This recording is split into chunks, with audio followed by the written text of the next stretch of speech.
വാർത്തകളിലേക്ക്.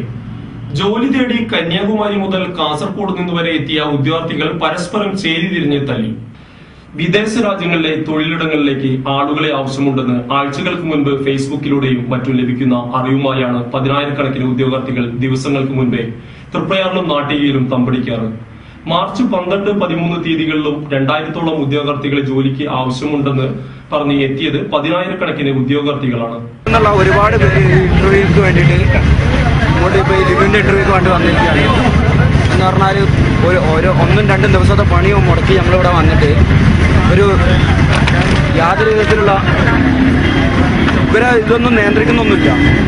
നമ്മളങ്ങോട്ട് എന്നിട്ട് ഇവർ ഇത് ക്യാൻസലാക്കി എന്നൊക്കെ പറഞ്ഞിട്ട് ഇത് ചോദ്യം ചെയ്യാൻ വേണ്ടി എന്തിന് ക്യാൻസലാക്കി ചെയ്യാൻ പറയുമ്പോൾ പോലീസുകാർ അടിച്ച് ഓടിക്കുകയാണ് ചെയ്തത്. വളരെ മോശമായ കാര്യമാണ്. എല്ലാവരും തലക്ക് കയറും കൊണ്ട് അടിയും കൊണ്ട് എത്ര ഇപ്പോൾ പോയിട്ടുള്ളവരും ആൾക്കാരാകെ സുഖിതരായിരിക്കുക. വൈകുന്നേരം വന്നിട്ടുണ്ട്. ഞങ്ങൾ വേലി പൊട്ടിച്ച് അവസാനം ഹോസ്പിറ്റലുണ്ടായി.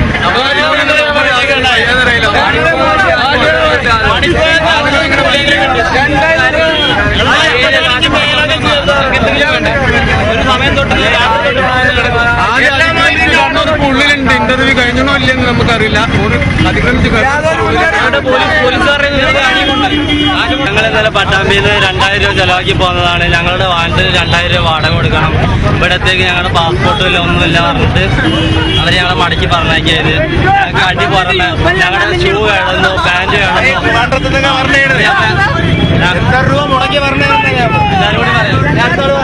തൃപ്രയാർ ക്ഷേത്ര പരിസരം ഉൾപ്പെടെ റോഡിലും കടത്തണ്ണയിലും വരെ രാത്രി ഉറങ്ങിയാണ് മിക്കവരും ഇന്റർവ്യൂവിന് എത്തിയത്. ഇന്റർവ്യൂ തുടങ്ങി അല്പസമയം കഴിഞ്ഞതോടെ ഇന്റർവ്യൂ കഴിഞ്ഞെന്ന അധികൃതരുടെ അറിയിപ്പാണ് സംഘർഷം ഉണ്ടാക്കാൻ കാരണം. ഇതോടെ ക്ഷമക്കെട്ട ഉദ്യോഗാർത്ഥികൾ അധികൃതരുമായി തർക്കത്തിലേർപ്പെട്ടു. തുടർന്ന് ഓഫീസ് സാമഗ്രികളും ട്യൂബ്ലൈറ്റുകളും ഫർണിച്ചറുകളും തല്ലി തകർക്കാൻ തുടങ്ങി.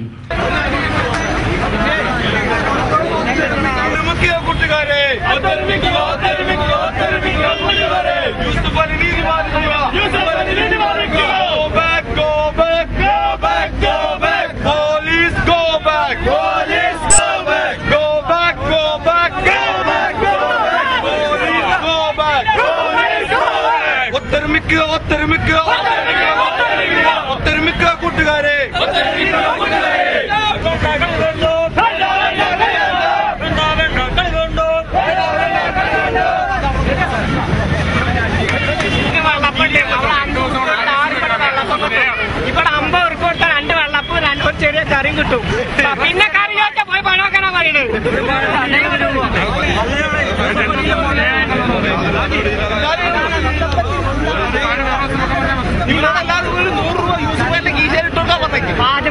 നിങ്ങൾ പറയുന്നത് ഇനി ഒരു നിർദ്ദേശം അവർ കൊടുക്കേണ്ടത് ജില്ല മൊത്തം അടിസ്ഥാനത്തിൽ വെക്കേണ്ടത്. ഓരോ സെപ്പറേറ്റ് ജില്ലകൾ 1, 2, 3 ജില്ലകൾ മാത്രം വെച്ചിട്ട് എന്ത് ചെയ്യണം? കോടതി വെക്കാം. അപ്പൊ ഇത്ര തിരക്കുണ്ടാവാൻ സാധ്യത വളരെ കുറവാണ്.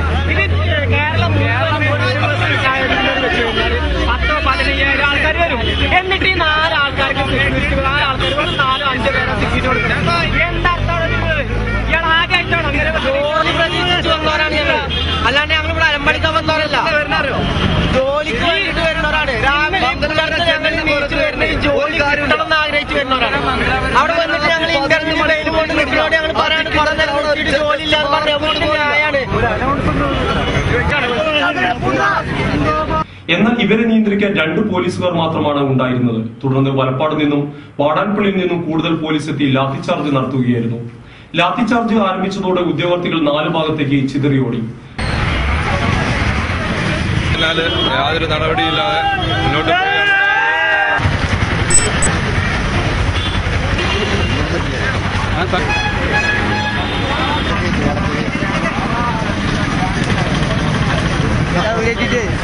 മണിക്ക് ഇന്നലെ ഉച്ചക്കൊക്കെ വന്നിട്ട് ഇവിടെ ക്യൂ നിൽക്കുന്ന ആൾക്കാരുണ്ട്.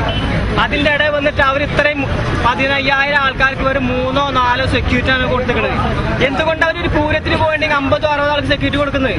അതുപോലെ 15,000 ആൾക്ക് 5-6 ആള് സെക്യൂരിറ്റി ഇവിടെ മുഴുവൻ ആൾക്കാരും കണ്ടതാണ്. എന്തുകൊണ്ട് ഇത്ര നടപടി ഉണ്ടാക്കി? അതുകൊണ്ട് നിങ്ങൾ ഇതിന് ഉചിതമായ മറുപടി പറയണമെന്ന് ഞങ്ങൾ എല്ലാവരും അഭ്യർത്ഥിക്കുക. പിന്നീട് ബുധനാഴ്ചയിലെ റിക്രൂട്ട്മെന്റ് പൂർണ്ണമായും നിർത്തിവെച്ചുവെന്ന അറിയിപ്പാണ് ലഭിച്ചത്.